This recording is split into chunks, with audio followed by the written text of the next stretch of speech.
Veterans cricket association मार्फत women's T20 cricket premier league स्पर्धा दिनांक 29 सप्टेंबर रोजी सुरुवात झाली आहे। त्यामध्ये आज राकेश उबाळे यांच्या अहिल्याबाई डायमंड्स व बल्लाळेश्वर क्लब यांचे तारा राणी चांद या दोनही संघात सामना झाला। सागर बिराजे, सचिन जगदाळे व रुपेश पारेख, धर्मेंद्र खिलारे यांच्या हस्ते नाणेफेक टाकून स्पर्धेला सुरुवात झाली।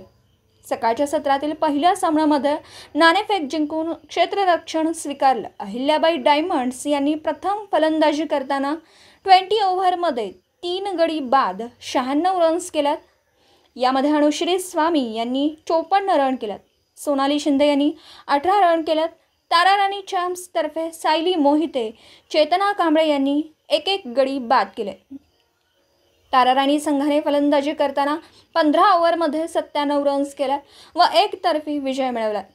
त्यामध्ये कर्णधार सायली मोहिते हिने नाबाद 32, वैष्णवी शिंदे यांनी 19 धावा केल्या।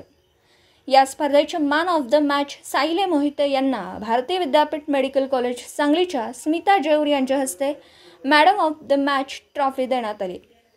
तसेच दुपारच्या सत्रातील सामना जिजाऊ पॅन्थर्स व झाशी वॉरियर्स यांच्यामध्ये त्यामध्ये प्रथम झाशी वॉरियर्सने फलंदाजी करताना सरस्वती कोकरे 50 धावा व निधी संभोवाणी 41 धावांच्या जोरावर 20 ओव्हरमध्ये 134 धावा केल्या। त्यानंतर जिजाऊ पॅन्थर्स सर्व बाद 95 धावा, त्यामध्ये कृषी ठक्कर 36, भावी पुनमिया 30 धावा।